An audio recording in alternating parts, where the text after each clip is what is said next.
Well, while you were watching those commercials, we did some immersion blending to speed up the process here, and we are going to continue making soap with Emily Beanblossom of Beanblossom Soap. So what do we do next? So now that we've got this blended, it's a little cloudier looking. That means it has emulsified. Okay. And now we are ready to add whatever additives we want to add, like scents. We can do essential oils or fragrance oils. We can do exfoliants like coffee. I brought some sea salt and things that add a little bit of color to the soap, like French green clay, activated charcoal, or turmeric. And I like that these are all simple ingredients that you can get at a store. You can get turmeric, you can get coffee, you can get sea salt. So, yeah.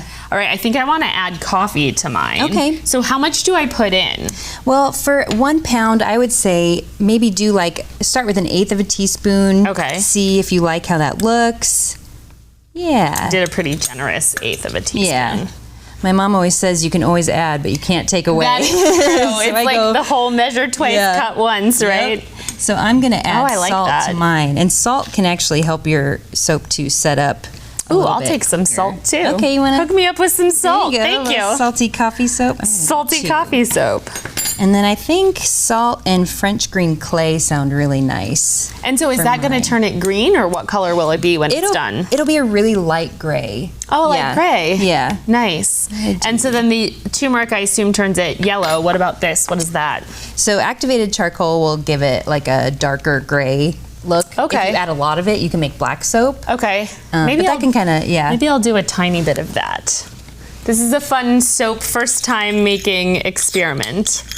For me. For you do this all day, every day, right? You know, but it doesn't get boring. There's always something new to learn about. It's like the gift that keeps on giving. Right. I was gonna say, and I can tell you're very passionate about it and really enjoy what you're doing. And then is this where we would also add fragrance if we wanted some fragrance in our soap? Yeah, we can do that right now. And in fact, I've got a smaller immersion blender, because sometimes when you add things, it can kind of like clump a little bit, and we don't want that. So I'm just going to give this this is a milk frother. So this will help get rid of that. But if you've got an immersion blender at home, that'll help get rid of clumps quickly. Sure. You can also take some of the oil from your batch before you mix the lye, put it in a separate container, add your colorant there. Oh, okay. And then use a little mixer to mix it, and that'll prevent any clumps at all. But since we're hand mixing. Right, tips and tricks from the pros. Now, last time you were here, I believe we talked about what this soap that we see right now is, because that is soap that is fragments, because you try to be zero waste, right? Yeah, those are pieces of previous batches that I can't bear to throw away, because I just cannot waste anything. They're like pieces that, like when I'm cutting up the soap, little end pieces or test batches, and then I just cut them up real fine and add them to a new batch of soap. Right. So they are still usable. And then what are those soaps?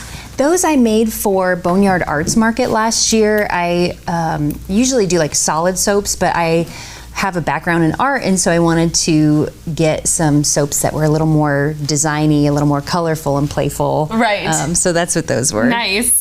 Okay, so I've opened the lavender up here, and I was thinking of putting some lavender in. How much should I put in? Okay, so since we're only doing 1 pound, I would recommend like 1/2 of an ounce, which that whole bottle is 1/2 ounce. Oh. So you can go ahead and put that in. This whole bottle? Yes. Okay. Yep.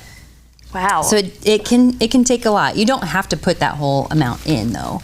Well, I'll trust your judgment, because you're the expert. So I will so now I've made lavender charcoal soap with a little bit of coffee and salt. Salt and coffee, yes. Salt and coffee. And if you're at home, it's always really helpful to have some paper out so you can jot down what you've put in. Oh, sure. It's really easy to get excited and just start dumping stuff in, but if you don't take notes, I promise you probably won't remember. Right. And it's if you're like me. And it's really important for the ingredients, because I know that's something else which I really love about your soap, is that you always list all of the ingredients, because as someone who has sensitive skin and stuff, I like to know what's in it, and not all homemade, handmade, artisan-made soap has that. Right. Yep. Ingredients it's just so crucial to keep track of what you're putting in, because especially when you're customizing your own skincare at home, it kind of gives you a sense of empowerment that like, I made this and I used this and I found it at my local grocery store or co-op or, you know.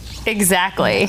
All right, are we ready to do what's next? We are ready. So we can just put this right in this pour it into the container. Okay. And that I just had a thought. Okay. One important thing to do is when you're using a food container like this or any container, any spoons, anything you're using to make soap, it's so important to keep that separate from anything in your kitchen. Okay. So once you use it for soap, you should not use it for food again. Okay. Yep. So once it's used, it's now part of your soap making kit. Yes, yes.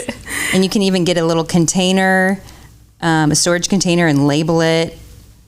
And so then how long does this take to cure? So this will set up in the next few hours because it is 100% coconut oil.